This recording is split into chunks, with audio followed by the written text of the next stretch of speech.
Do you personally support the idea of conducting a raid or enforcement action in a church service, at a school? Well, let me address this. Of course, if you have a person who is convicted of a violent crime, whether they're an illegal immigrant or a non-illegal immigrant, you have to go and get that person to protect the public safety. That's not unique to immigration.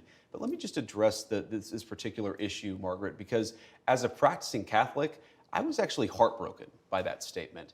And I think that the U.S. Conference of Catholic Bishops needs to actually look in the mirror a little bit and recognize that when they receive over $100 million to help resettle illegal immigrants, are they worried about humanitarian concerns, or are they actually worried about their bottom line? We are going to enforce immigration law. We're going to protect the American people. Yeah. Donald Trump promised to do that. And I believe the U.S. Conference of Catholic Bishops, if they're worried about the humanitarian costs of immigration enforcement, let them talk about the children who have been sex trafficked because of the wide open border of Joe Biden. You personally let them talk support them about going into people like schools Laken and Riley churches. who were brutally murdered.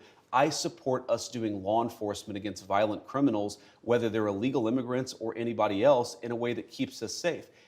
Let me ask this question, Margaret. Let's separate the immigration issue. If you had a violent murderer in a school, of course I want law enforcement to go and get that person out. Of course. So what's the point of the question?